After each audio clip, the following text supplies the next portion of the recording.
Okay, so God is putting it on my heart to speak on this because he keeps telling me that I'm going to be so relatable when I share this. So he wants me to share it, and I'm going to share it. When I was a little girl, I was abused by a family member, and I allowed him to abuse me because I did not have a loving father figure in my life. And I don't want to offend anybody, but this is my truth, and I deserve to speak my truth. Oh my gosh, my heart. Okay, I allowed him to abuse me, okay? At the time when I was little, I was receiving love. You know, I looked at that as a form of love. I went along with it until it got too far, and then I got scared, and then and I remember being in 5th grade and going to court. I remember everything extremely vividly. After that, I started watching pornography at a very young age, lost my virginity at a very young age. I became very promiscuous. I just seeked attention through men, through guys, all the time for years and years and years. I've lived my life like this. I felt a lot of shame. I carried a lot of shame. Now I can identify it as shame.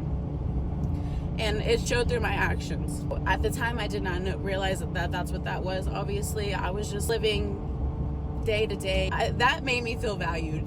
I was missing something, and I was seeking it the wrong ways. I ended up just making a lot of bad decisions and bad choices in my life, which also made me carry even more shame. After I had my kids, I hit rock bottom, and I was just desperate for change because I did not love who I was. I did not like who I was. I hated who I was. So I started seeking God 3 years ago, and I would just pray a lot. I would just pray a lot for change, for guidance. Like, God, help me see myself through your eyes. It took a while, and it took a lot of prayer. And if I wouldn't have kept praying, I would not have finally been released of my shame. I would not have finally seen my purpose. Before God, I was nobody. I felt like nobody. I treated myself like nobody. I acted like nobody. And God is the only one who made me somebody. The only one that fixed me. That is just why I go so hard for Jesus. He has made me a better mom. He has made me value myself. You know, my whole life, since I can remember, I always wanted to be sexy. I always wanted to feel sexy.